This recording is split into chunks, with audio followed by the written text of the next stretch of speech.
हूँ मानसी सुदर्शन। आप देख रहे हैं सिटी न्यूज। मैं आप सभी दर्शकों का करती हूँ स्वागत। अब बढ़ते हैं खबरों की तरफ।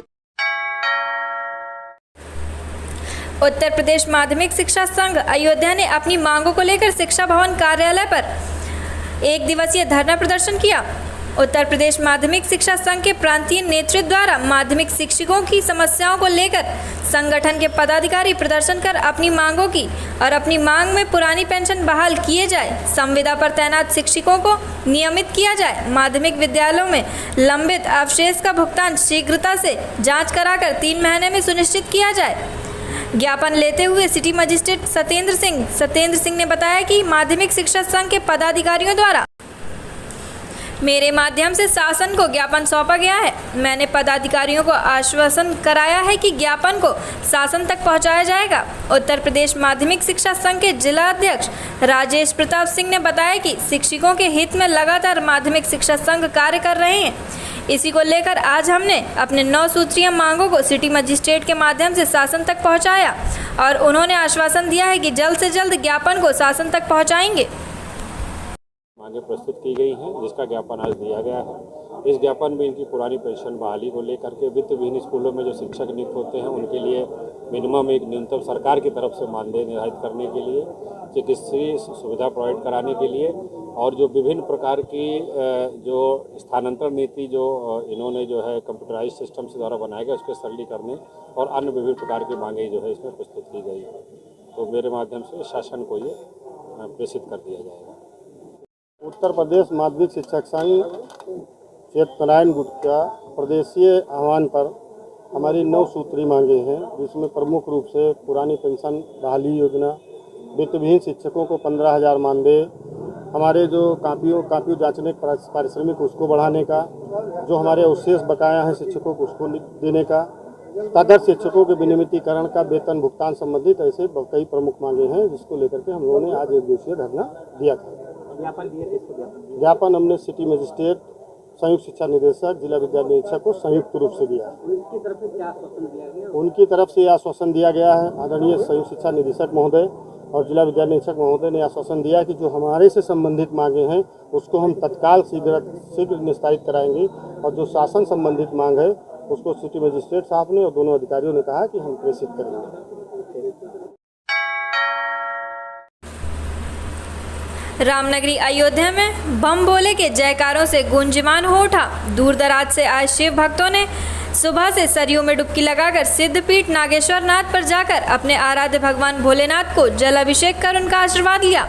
सावन के पहले सोमवार को देखते हुए रामनगरी की सुरक्षा व्यवस्था को लेकर पुलिस प्रशासन पूरी तरह सतर्क रहा ताकि किसी को किसी भी समस्या का सामना न करना पड़े।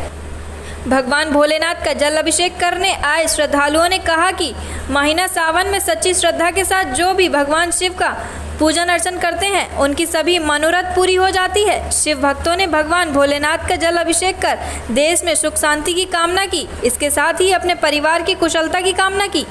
वहीं पुरोहित रामधार पांडे ने कहा कि सावन महीने में भगवान शिव की आराधना करने से व्यक्ति की सारी मनोरथ पूरी होती है। उनका कहना है कि भगवान शिव की विभिन्न प्रकार से पूजन अर्चना होता है और भोलेनाथ सच्ची श्रद्धा के साथ पूजन अर्चन करने वाले की हर मनोकामना को पूरी करते हैं। अब देखते हैं भीड़ भाव से करेंगे जो मनोकामना है बस भगवान पूरा करें सबको। हमारा भी तो कल हम लोग घूमे राम जन्मभूमि और हनुमानगढ़ी वगैरह, अच्छा लगा।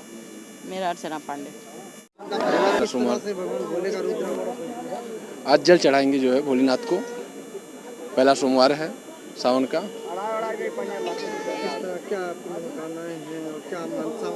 जो भी मनोकामनाएं है वो पूरी होंगी। ठीक है, बहुत अच्छा है, विकास चल रहा है, मंदिर निर्माण हो रहा है। भोले सोनी, सिकंदरपुर से। बढ़िया लगा है, पहले से तो बहुत बढ़िया है। अयोध्या में मैं आके खुश हो गया हूँ। यहाँ बहुत अच्छा जो है, यहाँ का जो भी भाव विचार है, शासन यहाँ का बहुत टाइट है। बहुत अच्छा लगा देख के। ऐसे ही चाहिए, जो भी किए हैं सरकार ने बहुत बढ़िया किया। मनोकामना तो रहता ही है, अपने मन में है, जो भी मांगना है मांगेंगे। मनोकामना लेके ही कोई भी आता है, वो तो मन में ही रहता है। कहाँ से आए हैं? मेरा नाम जीत सरकार है, मैं कुशीनगर का रहने वाला हूँ। अच्छा लगा यहाँ आके, बहुत अच्छा लगा। जो विकास कार्य यहाँ पे है ना, वो तो हिंदुओं के लिए गर्व की बात है, इससे बड़ा तो हो नहीं सकता, क्योंकि हमारा बाबा मतलब राम जी का यहाँ पे जन्मभूमि बन रहा है। आगे भी हम लोग आएंगे, तो बहुत बढ़िया लगा। मतलब आज में शांति फैले, सब लोग ऐसी सहिष्णुता से रहें और भक्ति ज़्यादा फैले। ये तो हम चाहेंगे कि अनन्य प्रेम के साथ, श्रद्धा के साथ लोग आएँ, सहिष्णुता से रहें, सुख सौहार्द से रहें, और क्या चाहिए।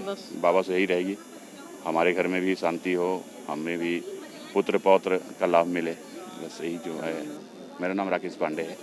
कर रहे हैं, सावन का प्रथम सोमवार है, क्या महत्ताएं हैं इसकी?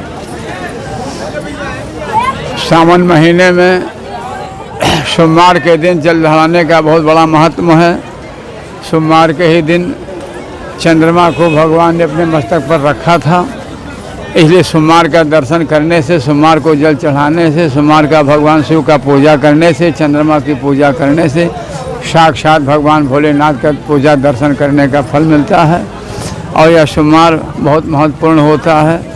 सावन मेले में जो सोमवार का दिन आता है, भगवान शिव को बहुत प्रिय है। इस दिन जो लोग जलाभिषेक करते हैं, उनकी मनोकामना पूरी हो जाती है। क्या नाम है आपका महाराज जी, पद क्या है? राम आधार पांडे, तीर्थ पुरोहित, अयोध्या। कहाँ से आए हैं? गोरखपुर। आज सावन का प्रथम सोमवार है, आप लोग नागेश्वर नाथ मंदिर में जलाभिषेक करेंगे, क्या मनौती है, क्या मान्यताएं हैं? मनौती मान्यताएं क्या है? भविष्य की कामना करते हैं, यही चाहेंगे, और क्या इस सावन के पावन महीने में यही चाहेंगे। क्या नाम है आपका? अभिमन्यु कुमार मौर्य। कहाँ से आए हैं? गोरखपुर से। आज सावन का प्रथम सोमवार है, क्या मान्यताएं हैं? जलाभिषेक चढ़ाने से भगवान भोलेनाथ खुश होते हैं, क्या आशीर्वाद देते हैं? जी, जरूर खुश होते हैं, और यही दुआ रहेगी कि हम लोग की मनोकामनाएं पूरी करें।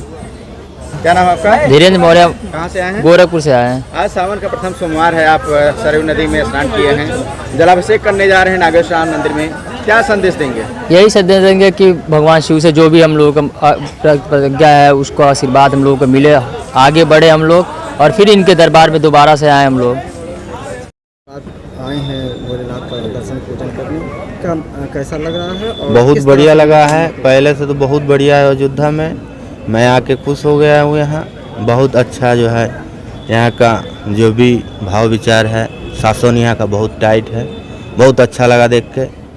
ऐसे ही चाहिए, जो भी किए हैं सरकार ने बहुत बढ़िया किया। आज आप नागेश्वर नाथ मंदिर में आए हैं, किस तरह से भगवान भोले का अभिषेक करेंगे और क्या मनोकामना? मनोकामना तो रहता ही है, अपने मन में है, जो भी मांगना है मांगेंगे। मनोकामना लेके ही कोई भी आता है, वो तो मन में है। कहाँ से आए हैं? मेरा नाम जीत सरकार है, मैं कुशीनगर का रहने वाला हूँ। फैजाबाद बार एसोसिएशन की चुनाव की प्रक्रिया शुक्रवार से शुरू हो गई, जो अंतिम नामांकन प्रक्रिया चली, जिसमें सभी ने अपना नामांकन पत्र दाखिल किया। इस दौरान फैजाबाद बार एसोसिएशन के रिटर्निंग ऑफिसर एवं निवर्तमान अध्यक्ष सुनील कुमार चौबे और एल्डर्स कमेटी के चेयरमैन श्रवण कुमार मिश्रा ने बताया, आज अंतिम नामांकन प्रक्रिया चली। आगामी 19 जुलाई को नामांकन पत्रों की जांच होगी। इसके बाद 20 जुलाई को पर्चा वापसी की प्रक्रिया संपन्न कराई जाएगी, तो वहीं आगामी 28 जुलाई को मतदान प्रक्रिया कड़ी सुरक्षा व्यवस्था के बीच संपन्न होगी। इसके बाद 29 जुलाई को परिणाम आने के बाद नई कार्यकारिणी का गठन होगा। आज नामांकन के अंतिम दिन सभी प्रत्याशियों ने अपनी अपनी प्राथमिकता रखी और अधिवक्ताओं ने कहा कि यहाँ जो भी कमियां हैं उसे पूरा किया जाए। इस दौरान नामांकन किए हुए अधिवक्ताओं में से संयुक्त मंत्री विवेक कुमार श्रीवास्तव, बार एसोसिएशन के कार्यकारिणी BK राम, किशोर यादव, वरिष्ठ अधिवक्ता कालिकी प्रसाद मिश्र आदि लोग सम्मिलित रहे। अधिवक्ता संघ फैजाबाद के 2022-23 में अध्यक्ष पद के लिए नामांकन किया है।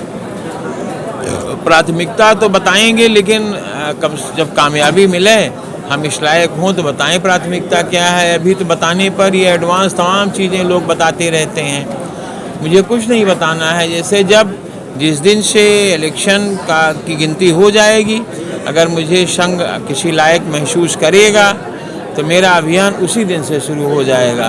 और प्राथमिकता नहीं बताएंगे, प्राथमिकता को एक एक प्राथमिकता एक एक दिन होगी, और 365 प्राथमिकताएं जो हैं वो सकुशल संपन्न कराई जाएगी। क्या चीज़? अधिवक्ता भाइयों से क्या से निवेदन होगा कि हमको अगर उपयुक्त समझें तो हमको अध्यक्ष बनावें, यही निवेदन है। बाकी तो वो जानते, हमारे अधिवक्ता भाई सब जानते हैं कि हम क्या करेंगे। देखिए, मैं जो करूँगा वो अधिवक्ता भाई हमारे उससे जो बिल्कुल जान रहे हैं, वो जो हृदय में सोचे हैं कि ये चाहिए, तो वो मैं जानता हूँ मुझे वो करना है। लेकिन मैं बाइट इसकी कभी नहीं दूंगा, ना कुछ बताऊंगा। लेकिन जिस दिन मैं जीतूंगा, शपथ ग्रहण बाद में होगा, कार्यवाही उसी दिन से संपन्न होगी। जी, प्रसाद मिश्रा एडवोकेट। मैं 2014-15 में अध्यक्ष रहा हूँ।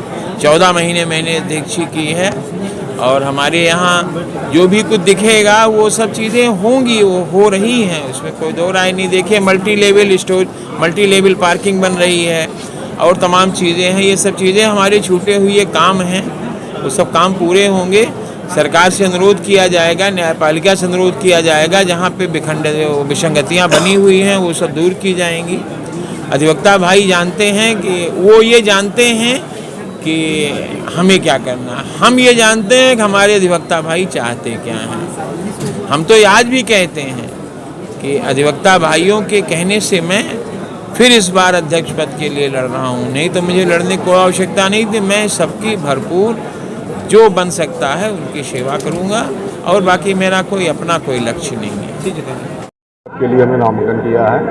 इससे पद पे हम पिछले साल भी लड़े थे और यहाँ पे जो है भाइयों का बहुत सपोर्ट मिला था। रनर जो है बने थे और संयुक्त मंत्री पद पे हम सबसे निवेदन करेंगे अपने सम्मानित अधिवक्ताओं से कि देखिए, संयुक्त मंत्री का जो पद है ये इसमें बहुत जिम्मेदारी वाला पद है।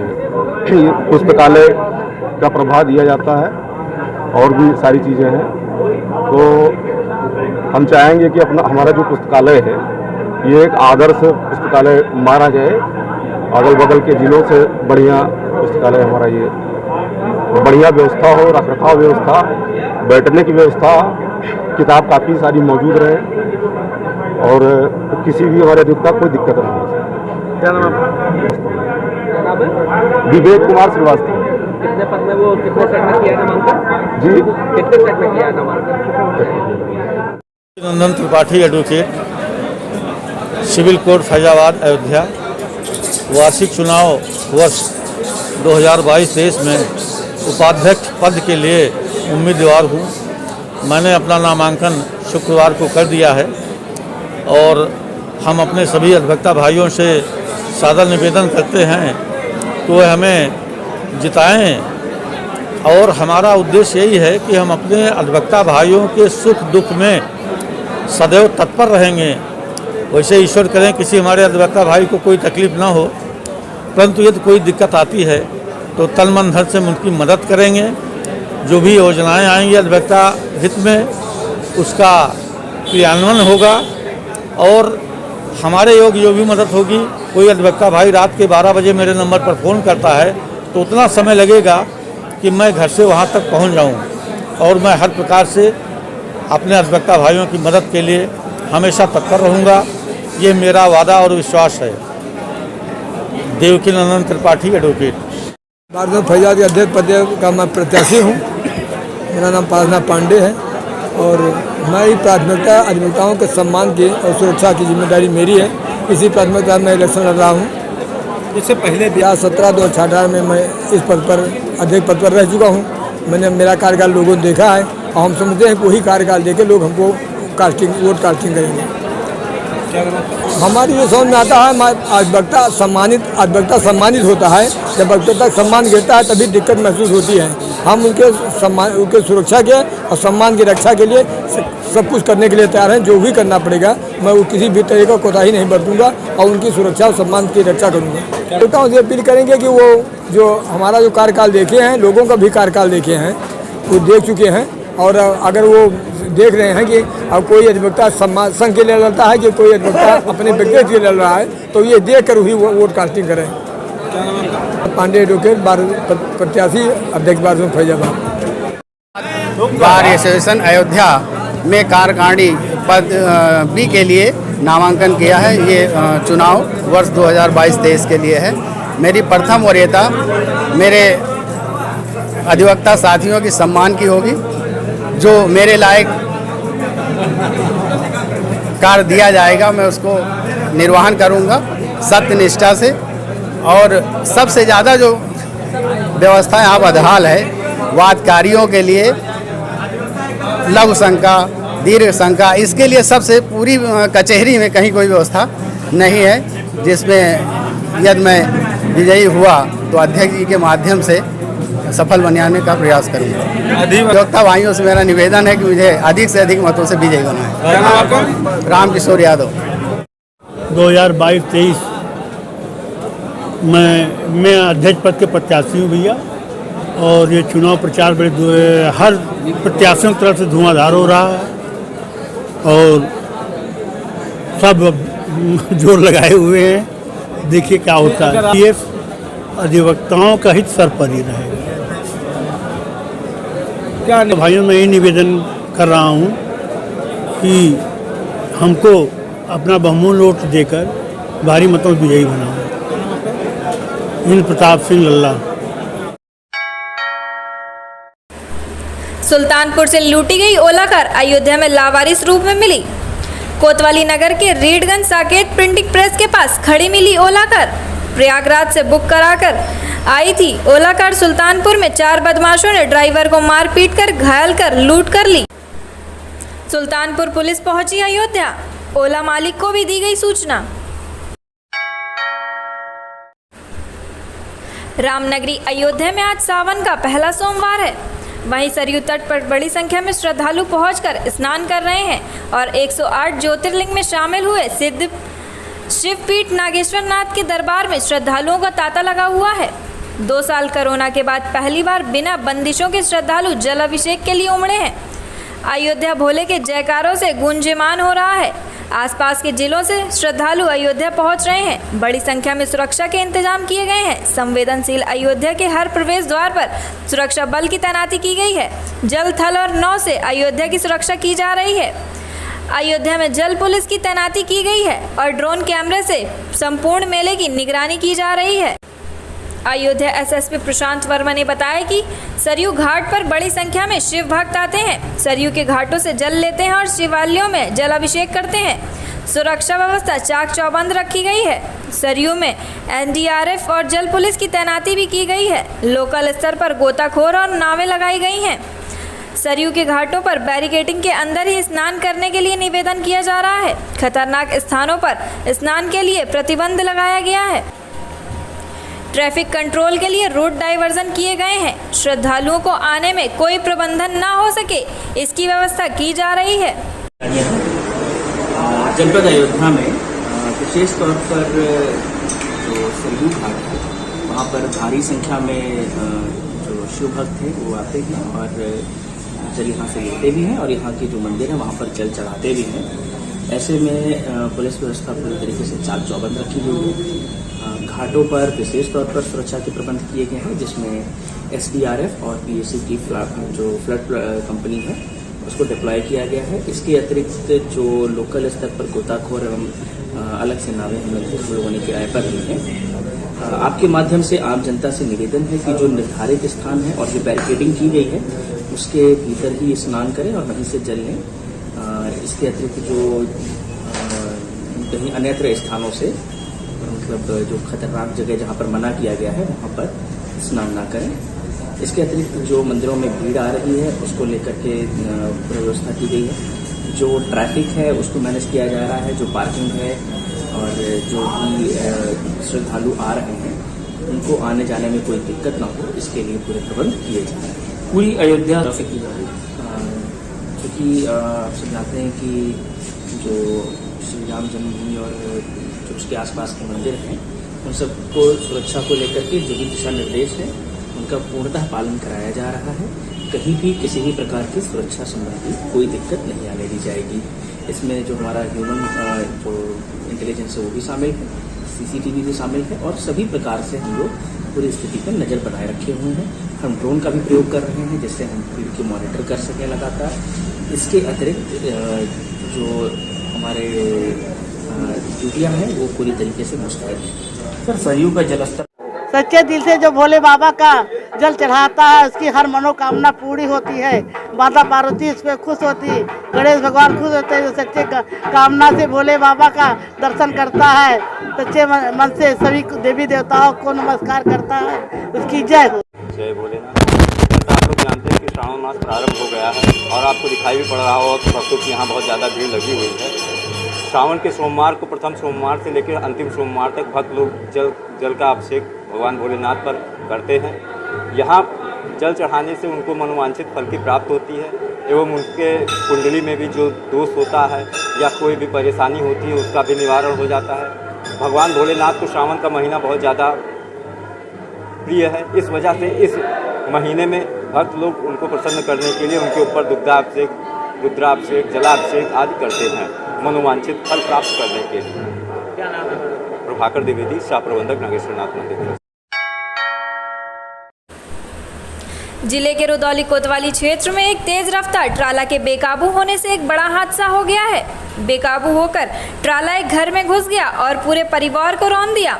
इस हादसे में मौके पर ही एक व्यक्ति की मौत हो गई है, जबकि 3 लोग बुरी तरह से जख्मी हो गए हैं। सूचना मिलने पर पहुंची पुलिस ने घायलों को इलाज के लिए जिला अस्पताल में भर्ती कराया। हादसा उस वक्त का है जब परिवार के लोग इस अनहोनी से बेखबर होकर गहरी नींद में सो रहे थे। बता दें कि मामला रुदौली कोतवाली क्षेत्र के मखवापुर गांव के पास नेशनल हाईवे के किनारे का है। पुलिस के मुताबिक घटना देर रात की है। पीड़ित परिवार के लोग गहरी नींद में सो रहे थे। रात के अंधेरे में तेज रफ्तार ट्राला बेकाबू होकर सड़क के किनारे बने घर में घुस गया।